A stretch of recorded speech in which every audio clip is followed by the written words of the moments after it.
Hello everyone, আশা করি সকলে ভালো আছেন।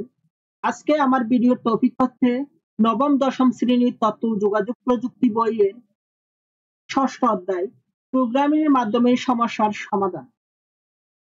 এই অধ্যায়ে প্রোগ্রামিং ল্যাঙ্গুয়েজ হিসাবে ব্যবহার করা হয়েছে পাইথন। পাইথন একটি হাই লেভেল ইন্টারপ্রেটার ল্যাঙ্গুয়েজ। আমরা জানি কম্পিউটার বা অন্যান্য ডিভাইস বাইনারি সংখ্যা ছাড়া অন্য কিছুই বুঝে না। অর্থাৎ আমরা যদি কম্পিউটারকে নির্দেশ দিতে চাই তাহলে আমরা 0 এবং 1 দিয়ে নির্দেশ দিতে হবে। এর বাইরে অন্য কিছু কম্পিউটার বুঝে না। বাইনারি সংখ্যা অর্থাৎ 0 এবং 1 দিয়ে কম্পিউটারকে নির্দেশ দেওয়া অনেক কষ্টসাধ্য ব্যাপার। এর জন্য আমরা প্রোগ্রামিং ল্যাঙ্গুয়েজ ব্যবহার করে থাকি, যেখানে প্রোগ্রামিং ল্যাঙ্গুয়েজে আমরা ইংরেজি বর্ণমালার মতো নির্দেশ দিই এবং ওই প্রোগ্রামিং ল্যাঙ্গুয়েজ সেটাকে কনভার্ট করে কম্পিউটারের কাছে বাইনারি সংখ্যা হিসাবে যায়।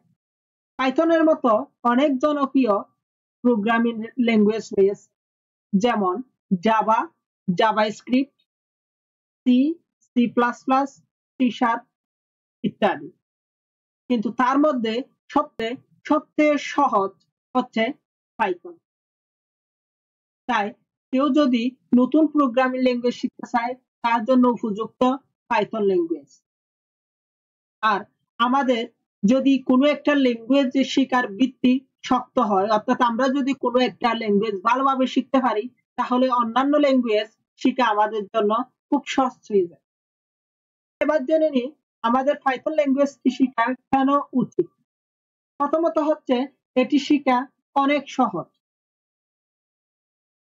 দ্বিতীয়ত এর রয়েছে বহুমুখী ব্যবহার, যেমন আমরা এর মাধ্যমে web development, game development, cyber security, artificial intelligence, machine learning, data analysis সহ প্রায় সব ধরনের কাজে একটা ল্যাঙ্গুয়েজ ব্যবহার করে করতে পারবো।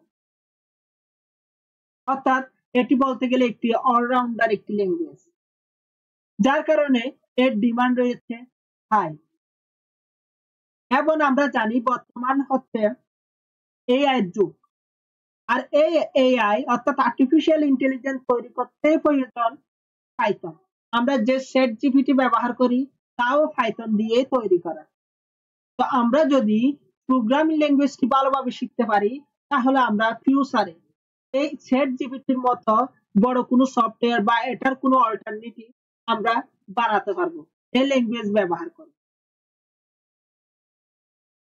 তো আমাদের উদ্দেশ্য হবে এই প্রোগ্রামিং ল্যাঙ্গুয়েজকে এমন ভাবে শেখা যাতে আমরা কোনো একটা ফিল্ডে প্রবেশ করতে পারি, সেটা ওয়েব ডেভেলপমেন্ট হোক, আর্টিফিশিয়াল ইন্টেলিজেন্স বা অন্যান্য। আমরা আমাদের উদ্দেশ্য হওয়া উচিত নয় শুধুমাত্র পরীক্ষায় পাস। আমরা এটা যদি মুখস্থ করি তাহলে পরীক্ষায় পাস হয়ে যাবো, কিন্তু আমরা যদি মুখস্থ করি তাহলে প্রোগ্রামিং ল্যাঙ্গুয়েজ শেখা হবে না। আমাদের শিখতে হলে অবশ্যই বুঝে বুঝে শিখতে হবে, প্র্যাকটিস করতে হবে, তারপরে এটা আমাদের মধ্যে আয়ত্তে আসবে। আর আপনাদের যদি ল্যাপটপ বা ডেস্কটপ না থাকে তাতেও কোনো সমস্যা নাই, আপনারা মোবাইলের মাধ্যমেও আমার সাথে রুটিন প্র্যাকটিস করতে পারেন। আমি পরবর্তী ভিডিওগুলোতে দেখাবো কোন সফটওয়্যার ব্যবহার করে আপনারা মোবাইলেও এই পাইথন প্রোগ্রামিং করতে পারবেন।